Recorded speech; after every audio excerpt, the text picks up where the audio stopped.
If you have been on X today, you have been seen it. Hashtag BharatBandh is trending at number 1. Tomorrow, February 12, 2026, India is bracing for what could be the largest coordinate strike in recent years. Over 30 crore workers, yes, 30 crore, from 10 central trade unions and major farmer groups are coming together to say no to the central's latest policies. From the streets of Kerala to the industrial hubs of Karnataka and Odisha, the message is loud and clear. But why is this happening now? And how will we affect your commute and your bank tomorrow morning? Let's dive into the context that everyone is talking about.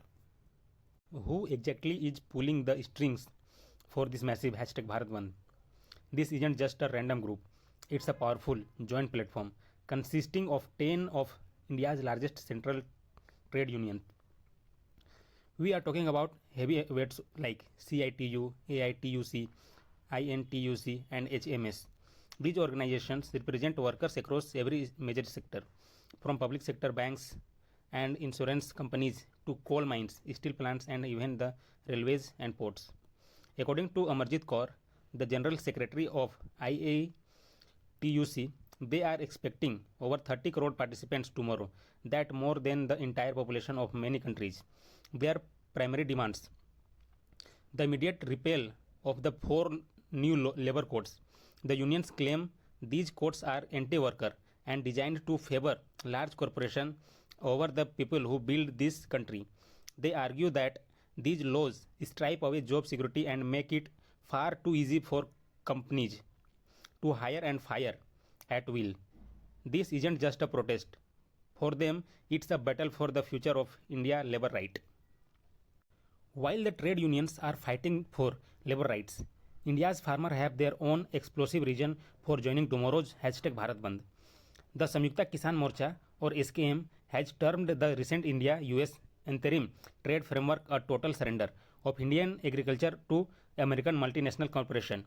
Why the anger?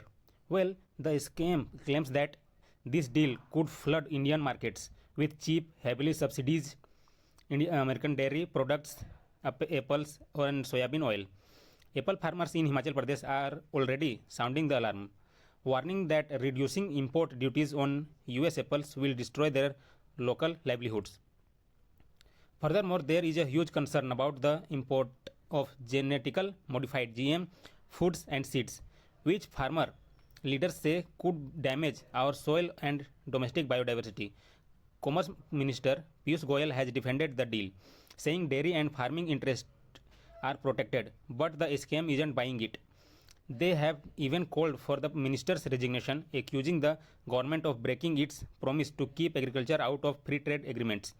For farmers, tomorrow isn't just a strike, it's a fight for the survival of the Indian village economy. To understand why 30 crore people are striking, we have to look at the massive change that happened on November 21st, 2025. The government officially implemented 4 new labor codes, which consolidated and replaced 29 old, fragmented laws, some dating back to British rule. On paper, the government says this is a pro-worker reform. The code on wages finally gives every single worker in India a legal right to a minimum wage.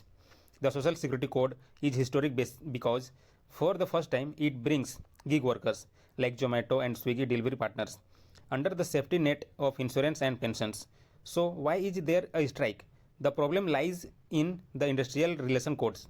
This new law allows companies with up to 300 workers to lay off staff or shut down without seeking government permission.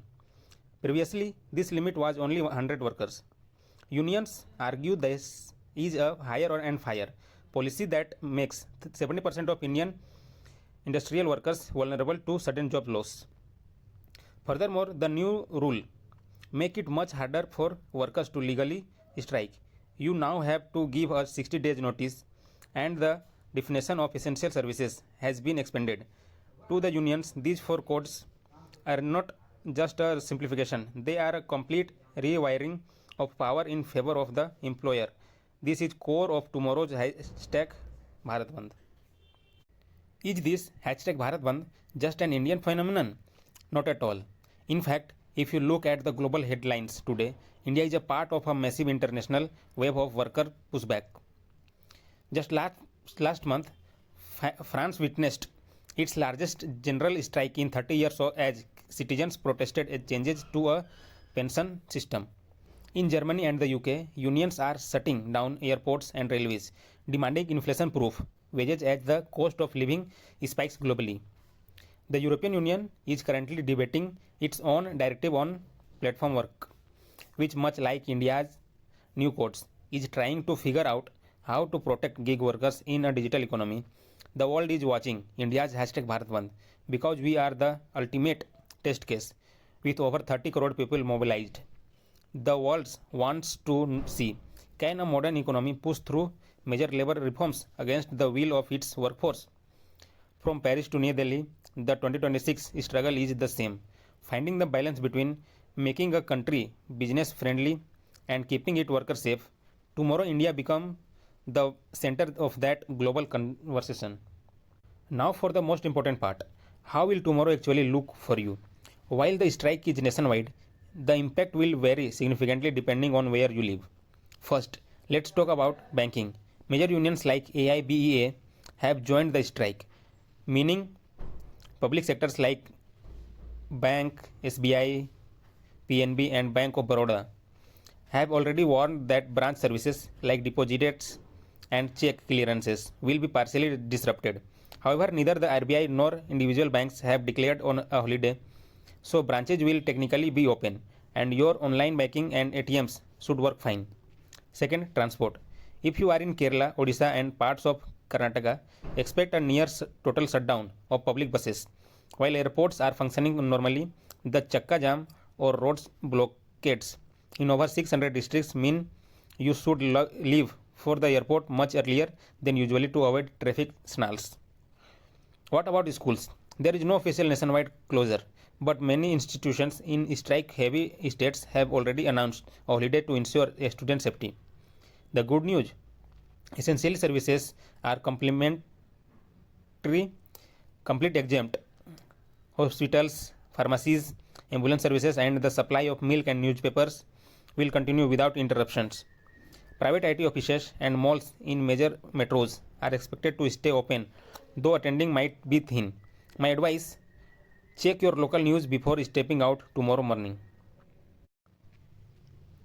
So, what is the final takeaway from tomorrow's #BharatBandh? Whether you support the 3 crore workers or find the strike inconvenient, one thing is clear: the tension between industrial growth and worker security is defining story of the India in 2026. Will the government pull back on the 4 labor codes or will they stand firm?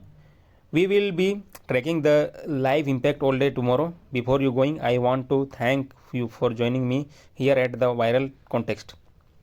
We are just starting this journey and our goal is to cut through the social media noise to give you the real story behind every trending headlines. If you found this 7 slide breakdown helpful, please do 3 small things to support a new creator. Hit the like button so the algorithm knows this content is valuable. Comment below, are you supporting the strike or will you worried about the disruption? Let's start a conversation. And most importantly, subscribe and hit the bell icon. You don't want to miss our next deep dive where we will looking at the hidden cost of another deal.